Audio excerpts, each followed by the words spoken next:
우리에게 주시는 하나님의 말씀, 히브리서 12장 4절 이하 13절까지 말씀입니다. 말씀을 한 절씩 나누어 읽고 마지막 절은 함께 읽습니다.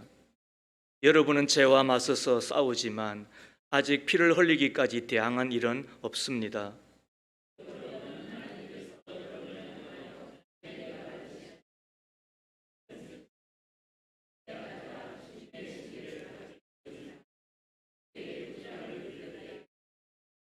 주님께서는 사랑하시는 사랑을 징계하시고 받아들이시는 아들마다 채찍질하신다.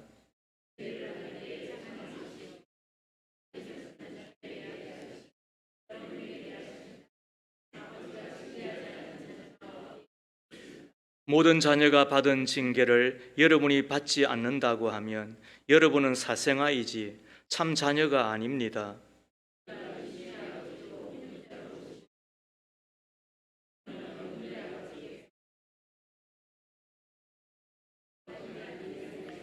육신의 아버지는 잠시 동안 자기들의 생각대로 우리를 징계하였지만 하나님께서는 우리를 자기의 거룩하심에 참여하게 하시려고 우리에게 유익이 되도록 징계하십니다.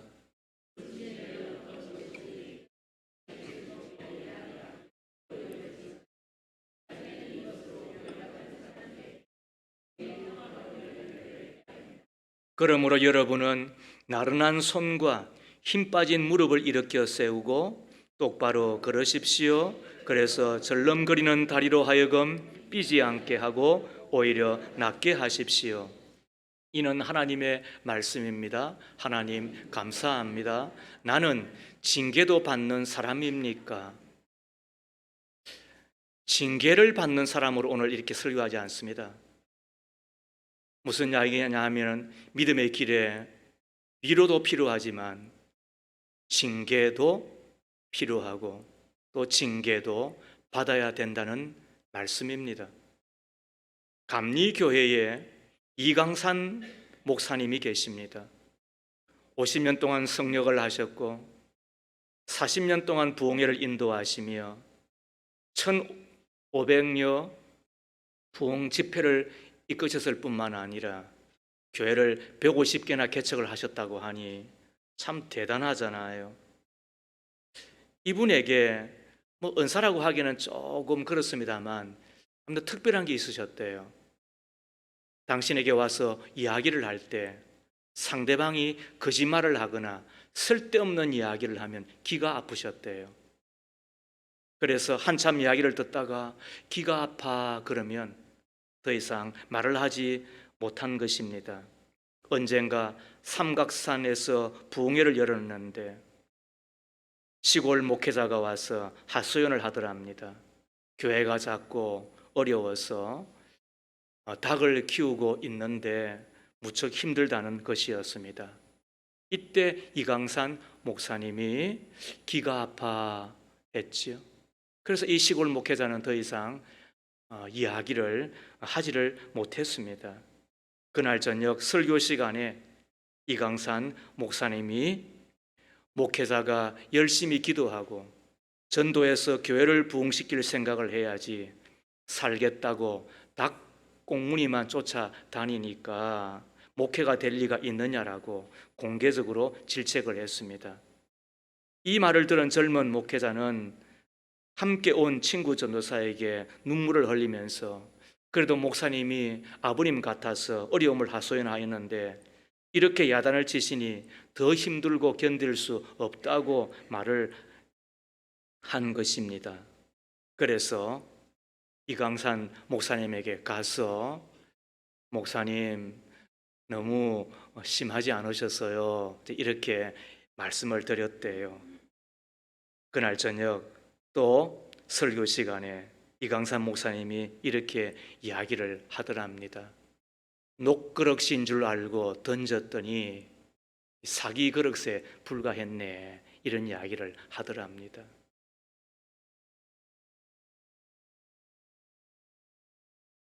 우리의 신앙의 길에 있어서 위로가 필요하지요. 우리의 믿음의 길에 완주를 위하여서 위로하고 또 따뜻하게 품어주는 것이 왜 중요하지 않겠어요? 그러나 또 한편으로 뭐도 필요하다고요? 충고도 필요하고, 그 충고를 받았으면 150교회를 개척한 목사님이니까 그 시골 목회자한테 교회 하나 안 세워 주시겠습니까? 그 충고를 질책을 받았다고 한다면. 그런데 녹그릇이 되어야 될 분이 사기그릇, 깨어질 사기그릇 되었으니까 뭐 그런 뜻도 없잖아. 있겠죠. 저의 생각입니다만. 이 이야기를 들으면서 생각하는 거예요. 깨지지 않고, 그리고 큰 거 담을 사기그릇 아닌 녹그릇은 모두 받을 줄 알아야 된다. 충고도, 징계도. 여기서 징계는 꾸지람은 아닙니다.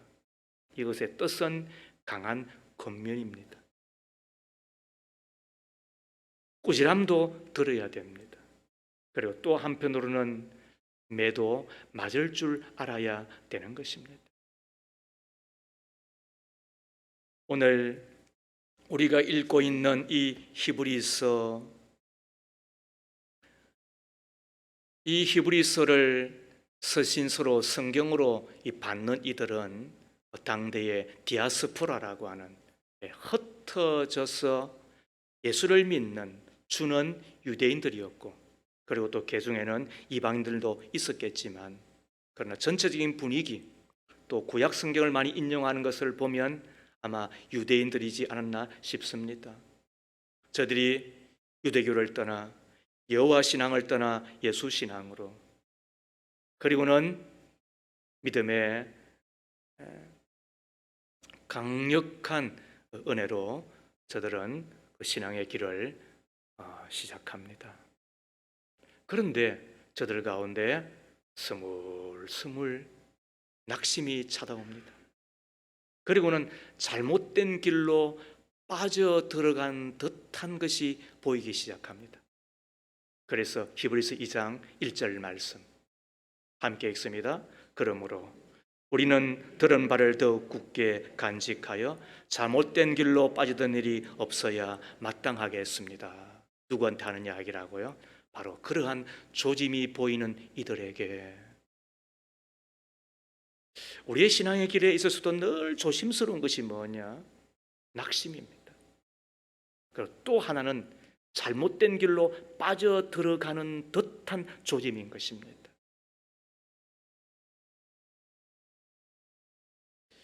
이것은 큰 위기였습니다. 큰 위험이었습니다. 자칫 잘못하면 공든탑이 무너지는 격이었고, 아니 다 지옥으로 가는 무서움이 엄습하고 있잖아요. 이때 하나님의 감동으로 히브리서 기자는 하나님의 말씀을 하고 있는 거예요. 너희가 낙심하는 이유는 너희가 지금 잘못된 길로 빠져 들어간 듯한 것은 박해 때문에, 환경 때문에 그런 것이 아니지 않느냐는 거예요. 물론 세상 가운데서 그때 당시의 분위기상 예수님을 믿고 그리고 신앙을 갖고 산다라고 하는 것은 큰 위험이었습니다. 그리고 어려움이었습니다. 낙심되는 일이 한두 가지가 아니었을 것입니다. 그러나 그 환경도 환경이지만은 그러나 더한 근본적인 이유가 있다는 것을 하나님의 감동을 받고 이야기하는 거예요. 그게 무엇이었을까요? 그것은 생각하지 않고 바라보지 않고 누구를요? 예수를, 이런 말이에요. 그래서 3장 1절에도 예수를 생각하되 깊이 생각하라. 그리고 또 12장 2절 말씀에도 예수를 바라보라. 우리에게 믿음을 주시니, 그리고 우리의 믿음을 완성해 가시느니, 죄인들의 거역하는 그것을 참으시고, 그리고 앞에 있는 그 부끄러움을 마다하시고, 십자가를 부끄러움을 마다하시고, 그 즐거움을 위하여 참으신 예수 바라볼 수는 없겠니? 이렇게 말씀하고 있는 거예요. 그리하여 12절과 13절 말씀대로 혹은 환경이기도 하겠지만 그러나 생각지 못하고 바라보지 못한 것 때문에 나른해진 그 손, 그리고 힘 빠진 그 무릎 일으켜 세우고 어떻게 하라? 힘있게 걸어가자. 힘있게 걸어가자. 이 이야기를 하는 거예요. 이것을 위해서 필요한 것이 뭐라고요? 그게 징계다. 그것이 꾸지람이다. 그것이 사랑의 매라고 말하는 거잖아요. 이것을 받아들이지 못하면 신자 되기가 쉽지 않아요.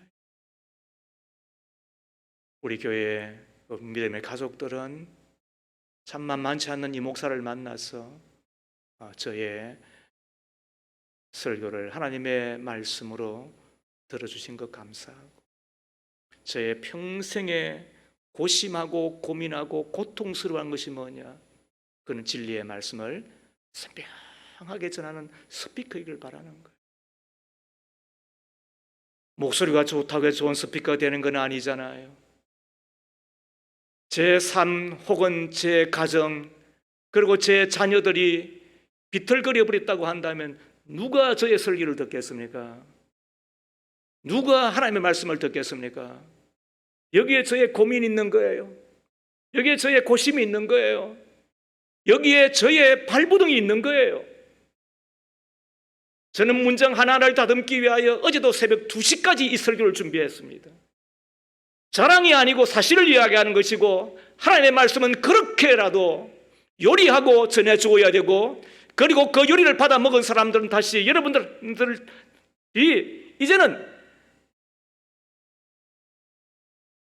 단독적으로 하나님의 말씀을 그렇게 묵상하는 가운데 내 것으로 만들려고 하는 것이 없이 어떻게 나른한 손, 약해진 무릎을 일으켜 세우고 이 믿음의 길을 완주해 내겠느냐는 거예요. 여러분 그렇지 않습니까? 위로도 필요하고 뭐도 우리 가운데 있어야 된다. 징계도, 강한 근면도, 꾸지람도 있어야 된다. 나는 징계도 받는 사람입니까? 나도 징계를 받아들이는 사람이냐는 거예요. 첫 번째, 사랑하니까 징계하시는 거예요. 부모도 사랑하니까 징계하고, 하나님도 우리를 사랑하니까 징계하는 거잖아요.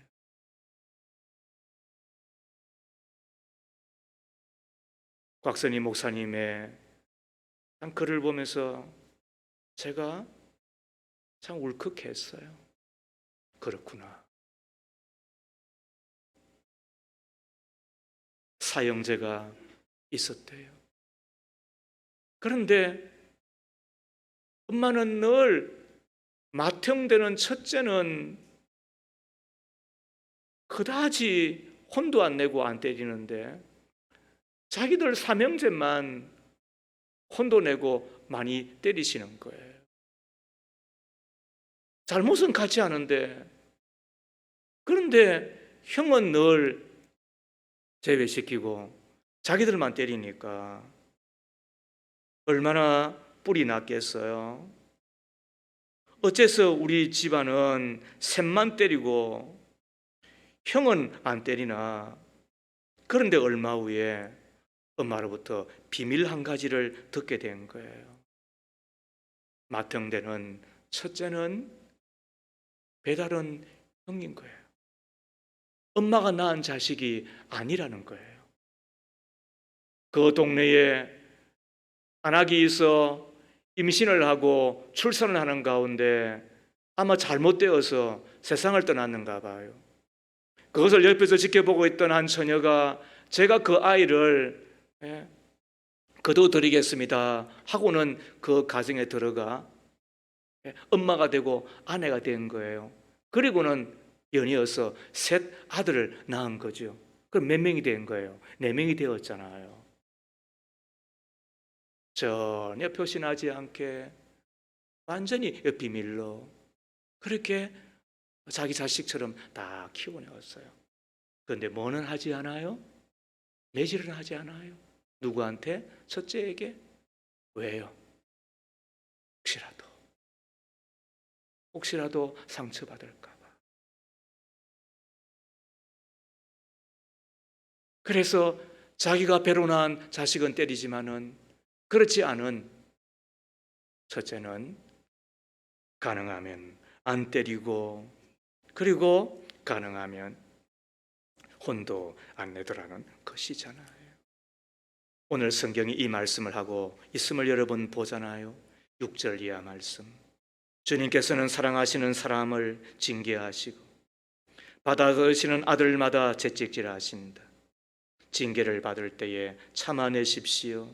하나님께서는 자녀에게 대하시듯이 여러분에게 대하십니다.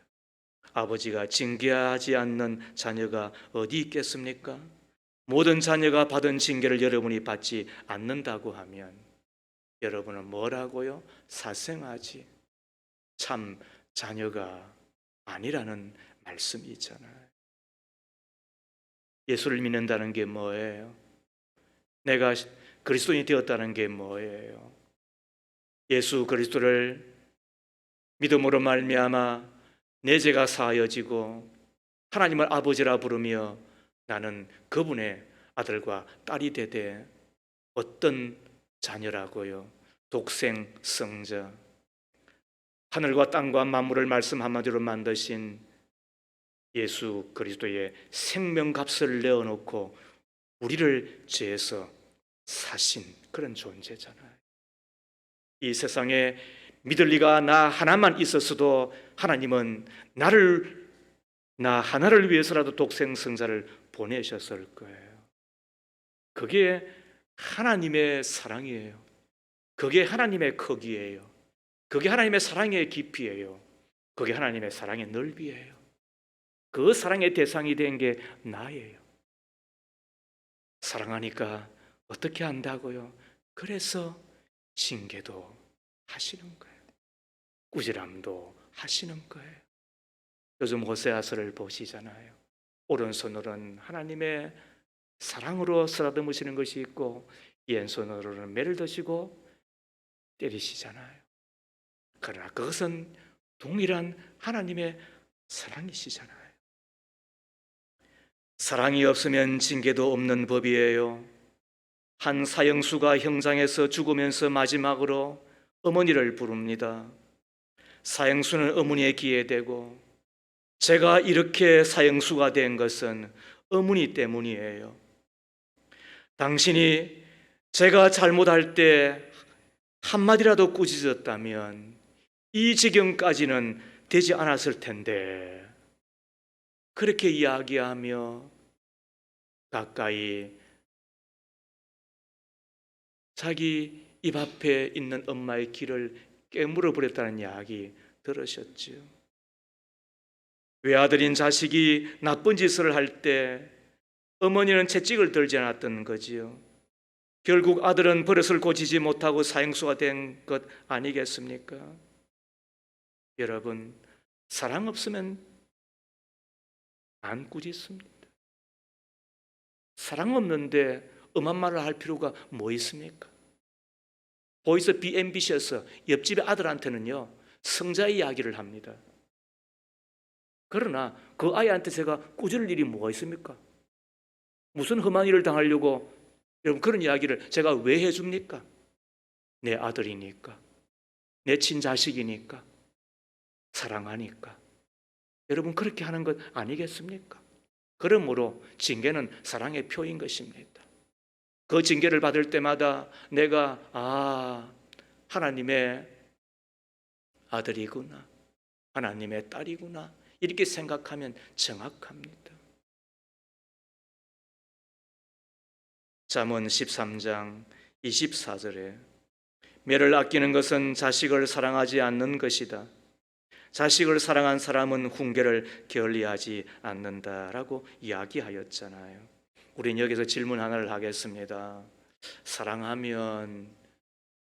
사랑하니까 징계하신다고 하니, 사랑받을 짓을 많이 하면 크게 혼나겠구나, 오늘부터 좀 덜 사랑받아야지, 이런 분들이 있으세요? 여러분 그렇잖아요. 사랑하니까 징계한다고 했으면은, 사랑을 많이 받으면은 많이 징계하니까 이제는 사랑받을 짓은 그만해야지 할 분이 우리 가운데 있으세요?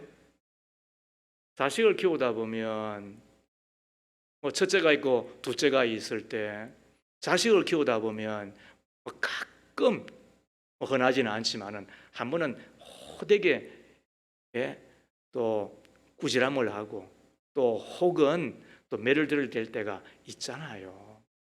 평생 한 번, 두 번 그럴 때 말이에요. 그래서 하다 안 되면 첫째를 부르잖아요. 이리 와. 그러면은 둘째는 말이죠, 자기 안 부르는 것 때문에 안심도 하지만은 아무튼 지방에 딱 숨어 있어요. 그런데 그 첫째를 말이죠, 두고는 큰 소리로 막 혼도 내고, 또 혹은 매질도 할 때가 있지요. 그러면 이상한 일이 벌어집니다. 매 맞은 첫째보다도 매 안 맞은 둘째, 셋째가 그때부터 잘하는 거예요. 왜 그러죠? 매 맞은 놈이 잘해야 되는데 매도 안 맞은 놈이 더 잘한다니까요. 형처럼 잘못하면 나도 매 맞겠구나, 나는 잘해야지 하면서 미리미리 조심해 버리는 거예요. 그러므로 사랑받는 자녀라고 해서 다 혼나고 징계만 받는 건 아니에요. 성경의 정언입니다. 잠언 3장 11절과 12절 13절 말씀 함께 읽습니다. 아이들아, 주님의 훈계를 거부하지 말고 그의 책망을 싫어하지 말아라. 주님은 당신이 사랑하시는 사람을 꾸짖으시니 마치 기호하는 아들을 꾸짖는 아버지와 같으시다. 이것이 오늘 우리가 히브리서에서 인용한 구약 성경이에요. 자, 연이어서 이어지는 말씀이 백미예요. 13절, 지혜를 찾는 사람은 복이 있고 명철을 얻는 사람은 복이 있다. 구약에서 지혜라고 이야기하면 항상 하나님을 이야기하고, 그리고 구약에서 지혜를 이야기하면 신약의 하나님의 나라와 의를 이야기하는 거예요. 구약에서 지혜를 볼 때마다 믿음을 염두에 두고, 그리고 하나님을 염두에 두면 정확해요. 자, 지혜를 구하였다는 말은 무슨 말이에요? 하나님의 나라와 의를 구하였다는 거예요. 지혜를 구하였다는 말은 무슨 말이에요? 믿음을 구하였다, 하나님을 구하였다는 말이에요. 자, 내가 믿음을 구하고 하나님을 구하고 마태복음 6장 33절 말씀처럼 하나님의 나라와 의를 구하면 어떤 일이 벌어집니까? 일정하게 징계는 떠나게 되어 있습니다. 이럴 때 아멘 하는 거예요. 이것이 성경을 읽는, 성경을 우리가 읽어내는 거예요. 여러분 아시겠어요? 기도를 많이 하면 응답이 있어요. 응답이 많으면 반드시 교만해져요. 그런데 그 기도 응답과 동시에 오는 교만 때문에 하나님이 기도 말하는 사람들은 책망을 많이 해요. 기도 많은 사람들은 많이 맞아요. 응답이 많으니까. 왜 그래요? 교만으로 빠지니까. 그때 그 교만을 막는 그 기도 응답은 하나님 말씀밖에 없어요. 그래서 말씀과 기도가 나란히 가면 기도 많이 하고 기도 응답이 많고, 그리고 간증을 하면서도 자랑하지 않는, 그래서 하나님이 매를 거두시는 거예요. 그게 말씀 생활이라는 거예요. 마찬가지로 하나님의 사랑을 많이 받을 때 우리가 자칫 우리는 또 어거지기가 쉬워요. 그때마다 지혜를 구하는 자, 믿음을 구하는 자, 하나님의 나라와 의를 구하는 자, 우리가 그렇게 될 수 있다고 한다면 어떻게 된다고요? 하나님은 일정하게 우리에게 징계와 그리고 꾸지람을 면하여 주시고, 그리하여 우리는 더욱더 하나님의 귀한 사랑을 받으며 평탄한 길, 풍성한 길을 걷는 것 아니겠어요? 묻겠습니다. 나는 징계도 받는 사람입니까? 사랑의 표시로 주시는 징계를 받아들이는 사람이냐는 거예요. 나아가 지혜와 믿음을 적극적으로 구하며 살아가는 사랑스러운 하나님의 자녀가 되고 있는 것입니까? 두 번째로, 유익하기 때문에 징계하시는 거예요. 유익하니까. 다시 말하면 징계가 없으면 무익해져요. 징계가 없으면 어떻다고요? 무익한 종이 되기가 십상이에요. 거의 자동이에요. 여러분, 매 맞지 않고 사람 되는 거 봤습니까? 상처받지 않고 사람 되는 거 봤습니까? 여러분들이 봤다고 한다면 여러분들의 행운인 거예요. 저는 거의 못 봤습니다. 여기서 징계를 매를 드는 것으로 생각하면 안 된다 이야기했죠. 이 원어는 여기서 징계는 뭐라고요? 강한 권면이에요. 예수를 바라봅시다. 예수를 깊이 생각합시다. 이것이에요. 그 다음에 꾸지람은 뭐예요?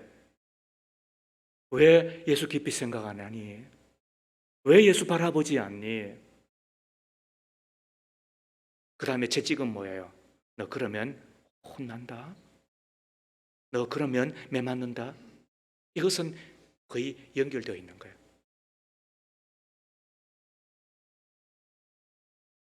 아무튼 매 없이 혹은 꾸지람 없이 또 혹은 징계 없이 사람 되는 거 보셨느냐는 거예요. 어느 목사님 아래에 세 아들이 있었어요. 그 중에 둘째가 중학교 3학년 때 주일에 교회 가지 않고 친구들과 강으로 놀러 갔는가 봐요. 저녁이 되어 불안한 마음으로 집에 돌아오니까 아버지가 여지없이 채찍을 들고 기다리고 계셨어요. 종아리를 때리며 아버지가 말합니다. 나는 내가 인류대학에 가고 출세해서 돈 많이 버는 것 바라지 않는다. 하나님 사랑하고 믿음을 지켜 신앙의 자식이 되기를 더 원한다. 그런데 왜 거룩한 주의를 그렇게 우습게 여겼느냐?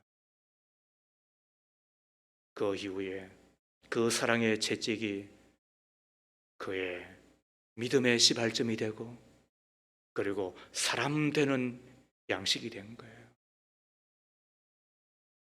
그가 변호사가 되고 그래서 모범적인 가정을 이룰 뿐만 아니라 교회에 훌륭하게 봉사하는 사람이 되었음을 우리는 기억합니다. 성경은 채찍에 대한 분명한 교훈을 주고 있어요. 사무엘상 7장 14절에 나는 그의 아버지가 되고 그는 나의 아들이 될 것이다. 그가 죄를 지으면 사람들이 저의 자식을 매로 때리거나 채찍으로 치듯이 나도 그를 징계하겠다. 징계 없으면 불쌍한 자식 된다는 거예요. 이것이 성경이 가르치는 징계의 뜻이에요. 왜? 거기 있어야 무익하지 않으니까. 그렇게 해야 유익한 종이 되는 것이니까. 그래서 아프지만 그 아프면서 성장하잖아요. 우리는 아프면 늙어가요. 그러나 어린 것들은, 아이들은 아프면서 성장하는 거예요. 참 이 대목에 오니까 참 오래전에 했던 이야기 하나를 더 소개하고 싶어요. 제가 한 30년 전쯤 우리 첫째를 낳고 난 이후에 명동에 있는 롯데백화점에 간 적이 있어요. 혼자. 왜 그런지 잘 모르겠어요. 아무튼 갔어요. 갔더니 사은품을 준대요. 그것도 아이의 이 발목에 채우는 팔찌 있잖아요. 이름도 새겨주고 전화번호도 새겨주고 주소도 새겨주는 거, 그때 그거 많이 유행했잖아요. 그거를 공짜로 준다네. 그래서 사은품이래요.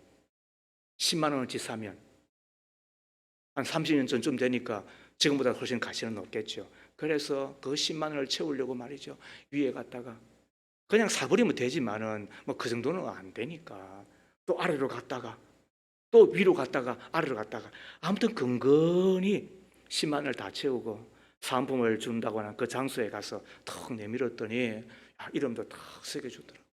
이주신, 전화번호도 탁 적고 말이죠. 강남구 논현동 이러면서 다 이름까지 이렇게 주소까지 딱 적어가지고, 야, 그걸 제가 갖고 그리고는 집으로 왔잖아요. 얼마나 제가 좋았겠어요. 저 매우 알뜰하게 물건 사거든요. 근데 그 알뜰한 거 위에 뭐가 스물째 공짜를 받았으니까 얼마나 기분이 좋았겠어요. 문을 탁 열고 들어가는데 제가 막 신경질이 막 났어요. 제가 화가 나서 견딜 수가 없었어요. 제 아내가 청소하는 시간에 청소기 가지고 하다가 있잖아요. 그 줄에 넘어져 가지고 선풍기가 탁 넘어졌는데 모가지가 탁 부러져 있다는 이야기를 저한테 들어오자마자 하는 거예요.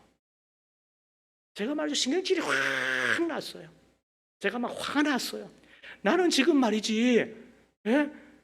사은품 하나 얻으려고 말이죠, 막 위아래로 돌아다니면서 말이죠, 그 꽉꽉 채워가지고는 하나 얻어서는 왔는데, 아니 집안 살림밖에 안 하는 여자가 말이죠, 그것도 청소를 어떻게 뭐 그렇게 해요? 그러고는 선풍기 모가지를 팍 부숴놓고 말이죠, 그 저를 기다리고 있는 거예요. 그런데 그때 주님의 음성이 들리는 거예요. 내가 너 모가지 꺾으면 어떻게 하느냐 이렇게 하는 거예요. 그러면서 앞에서 남고 뒤로 미치는 것도 있다고 말씀하시는 거예요. 그때 주셨던 주님의 음성이 출애굽기 16장 하늘에 만나를 주시며 평일날은 매일매일 거두고 안식일은 나가지 마라. 그런데 안식일 전날은 뭐하면 2배로 거두면 안식일에는 그걸 가지고 먹고 살게 될 거다. 그런데 이스라엘 백성들은 그거를 믿지 아니하고 어떻게 해요? 나가가지고 더 많이 거두어요. 그런데 남겨놓으면 그 다음날 다 썩어버리는 거예요. 그런데 이상한 거는 안식일 나갔는데 없잖아요. 그런데 안식일 전날 거두었던 그 2배의 양은 똑같은 온도 똑같은 장소임에도 불구하고 썩지를 않는 거예요. 그때 주님 주셨던 말씀이 뭐예요? 많이 거두어도 남음이 없고 적게 거두어도 부족함이 없다. 이것이 믿음으로 사는 길이 아니냐. 그때 제가 깊이 깨달은 거예요. 그 이후에 제가 늘 잘 사느냐? 그렇지 않습니다. 목사 노릇 잘하고 있느냐? 부끄러움이 한두 가지가 아니지요. 그럼에도 불구하고 30년이 지났음에도 불구하고 그때 내가 너 못 꺾어버리면 어떻게 하겠느냐?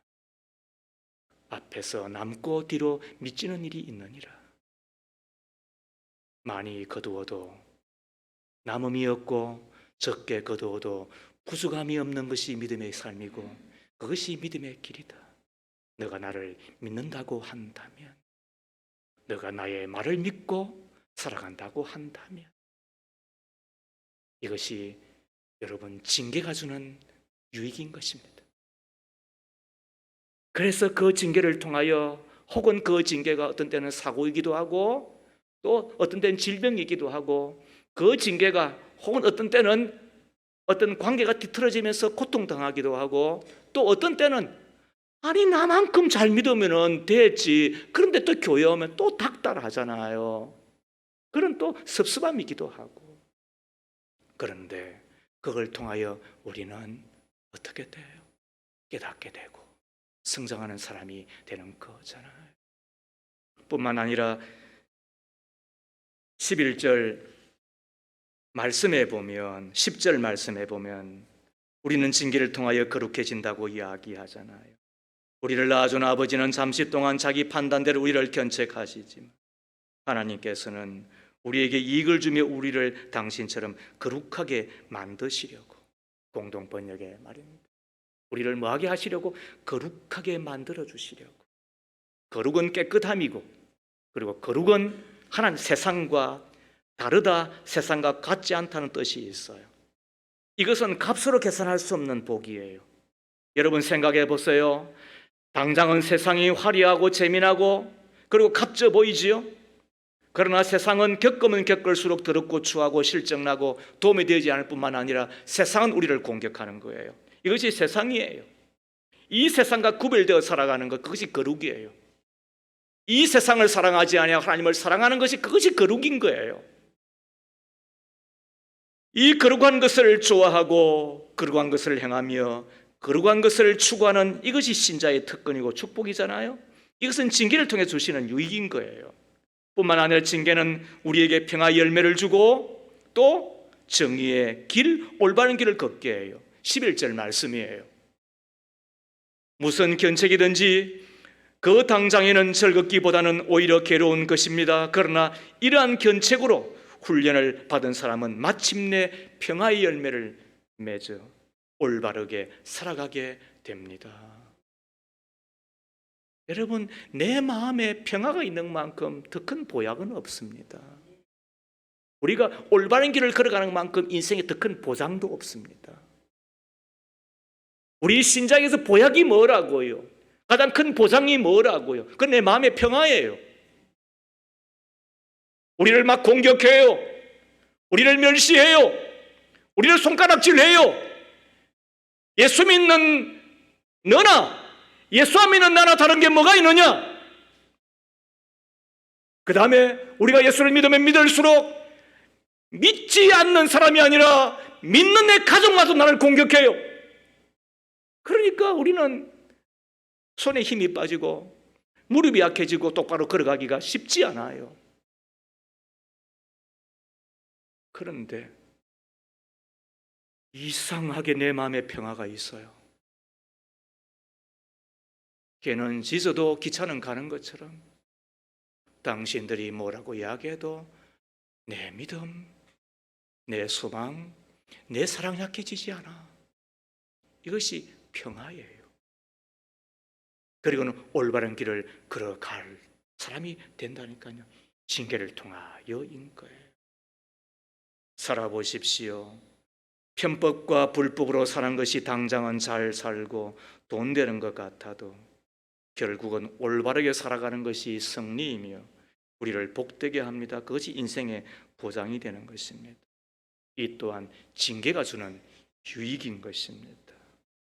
자, 그렇다면 나도 징계를 받는 사람이에요? 나는 징계도 받는, 이로만이 아니라 나를 유익되게 하려고, 거룩하게 하려고 나로 평화와 함께 올바른 길을 걸어가도록 징계하시는 것, 꾸지람하시는 것 잘 받아들이는 사람이냐는 거예요. 마지막 세 번째, 징계를 받을 때는 참아내셔야 합니다. 5절 이하 7절 말씀입니다. 또 여러분은 하나님께서 여러분을 향하여 자녀에게 말하듯이 하신 이 권면을 잊었습니다. 내 아들아, 주님의 징계를 가볍게 여기지 말고 그에게 꾸지람을 들을 때 낙심하지 말아라. 주님께서는 사랑하시는 사람을 징계하시고 받아들이시는 아들마다 채찍질을 하신다. 징계를 받을 때 뭐하라? 참아내십시오. 징계를 받을 때 조심해야 될 것이 뭐라고요? 첫째는 가볍게 여기는 거예요.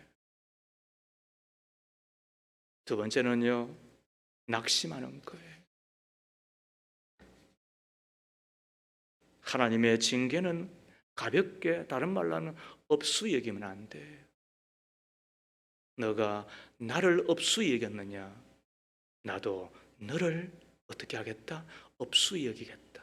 사무엘상 2장 30절 말씀입니다. 너가 나를 존귀하게 여겼느냐? 나도 너를 귀하게 여기겠다. 동일한 사무엘상 2장 30절 말씀이에요. 여러분, 하나님의 권면은 가볍게 여기면 안 돼요. 그리고 그 권면을 받으며 낙심하면 안 돼요. 그 징계를 받으며 낙심하면 안 돼요. 왜 사람들은 낙심하지요?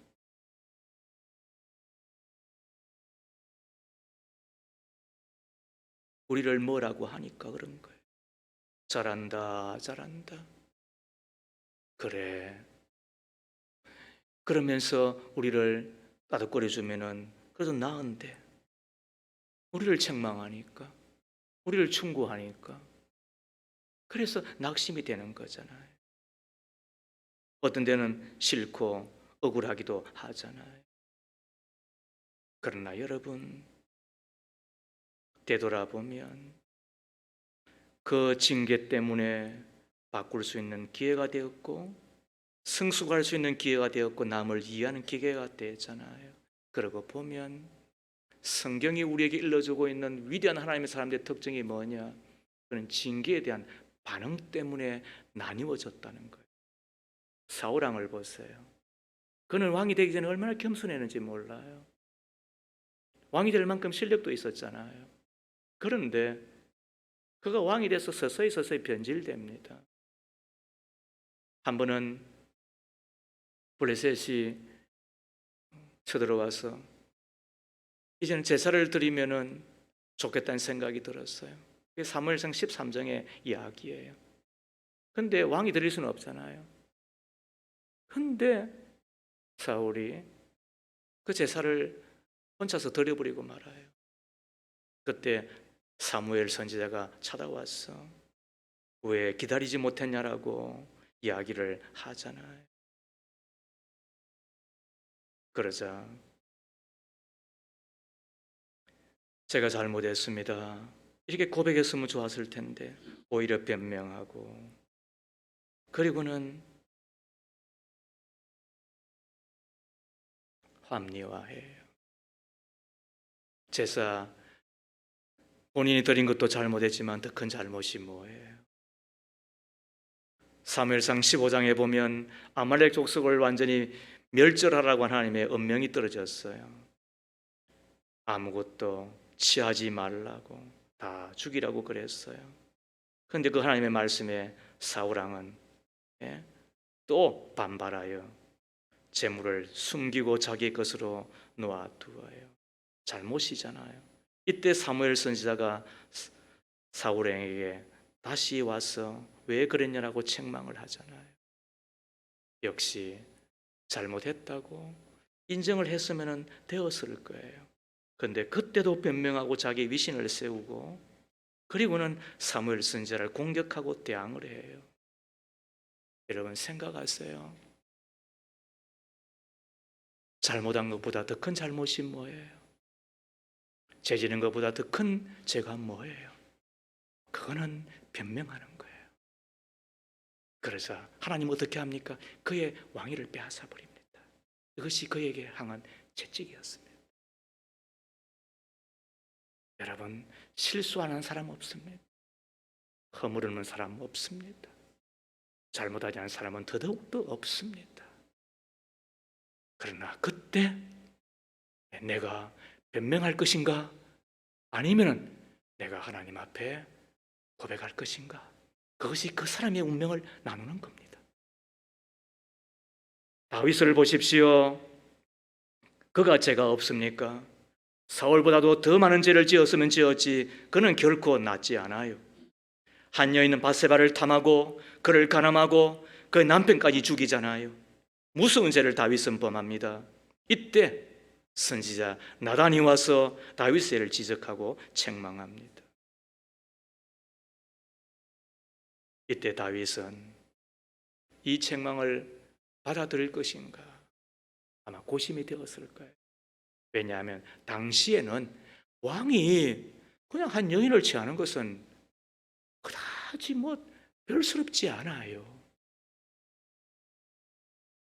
그런데도 불구하고 한 사람 나단이 자기에게 와서 당신이 바로 그놈입니다.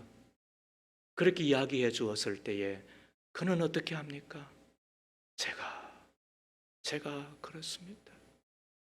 그리고는 침실에 들어가 뱃잎을 띄우며 그리고는 온 침대가 젖도록 그는 하나님 앞에 눈물로 기도하잖아요. 그게 시편 51편 참의 시이잖아요. 결정적으로 우리는 또 하나를 더 보게 되는데 사무엘하 16장이에요. 아들 압살롬의 쿠데타를 받아 그는 도망갈 수밖에는 없잖아요. 맨발로 쫓겨나잖아요. 그때 사울왕의 집안의 사람 시므이라고 한 이가 다윗을 쫓아오면서 돌을 던지며 비난하고 욕을 해요. 얼마나 억울하고 분해해요. 그때 다윗이 뭐라고 한 줄 아세요? 사무엘하 16장 10절에 보면 저가 저주하고 내게 돌을 던지는 것은 여호와께서 그리하라 하신 것이다.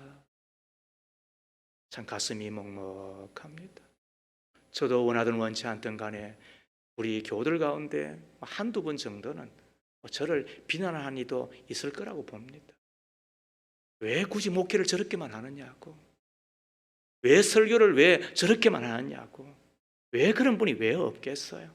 저는 감안하고 목회를 합니다.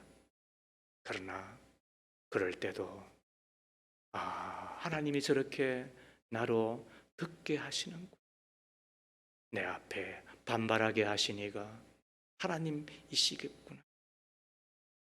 여러분, 사람의 소리로 듣는 것이 아니라 하나님의 소리로 들을 줄 아는 이것이 다윗의 위대함이에요. 이것이 다윗을 위대하게 만든 거예요.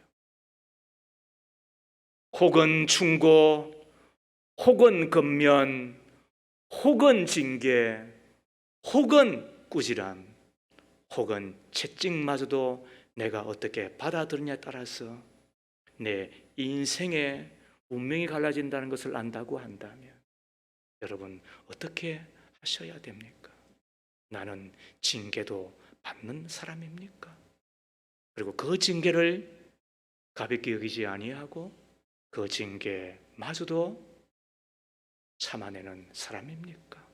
징계는 나를 사랑하시는 거니까, 아들이 되는 것이니까, 나한테 유익하니까 유익한 믿음의 종되라고 주시는 것이니까.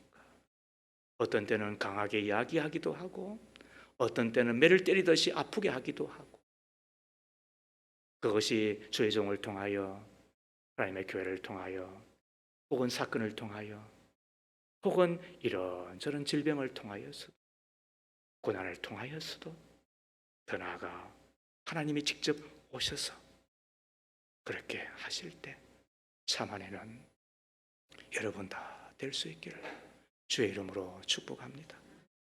하나님이여, 우리는 하나님을 믿고 그 사랑에 거하면서도 낙심될 때가 종종 있습니다. 물에 떠내려가듯이 잘못된 길에 빠져들어가곤 하는 우리들입니다. 믿음은 있는 척 하면서도 세상에서 빛을 잃어버리고 맛도 잃어버린 소금과 같은 저희들입니다. 용서하여 주시기를 비옵니다. 이 시간 성령의 감동으로 다시 하나님의 자녀 되었기에, 사랑받는 하나님의 아들과 딸이기에 징계도 있고 채찍도 있다고 말씀하시니, 주님, 유익되도록 주시는 하나님의 말씀 그리고 징계를 받아 거룩하게 하시고 내 마음에 평화가 가득하고 옳은 길을 걸어갈 줄 아는 주님 앞에 유익한 종들이 다 되게 하옵소서. 예수님 이름으로 기도합니다. 아멘. 찬송 드리겠습니다.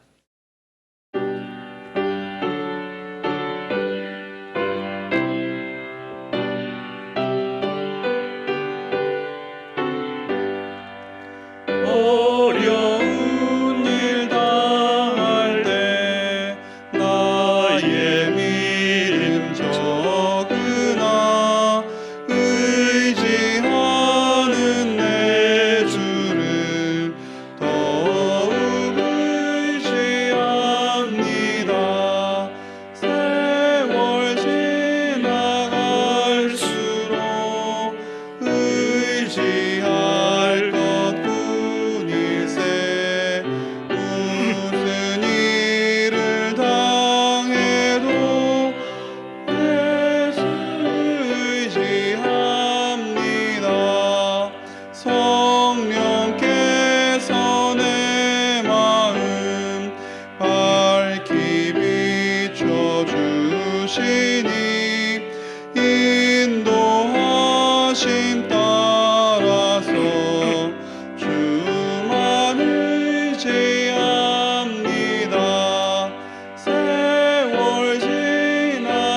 세월 지나갈수록 의지할 것뿐일세. 무슨 일을 당해도 예수 의지합니다.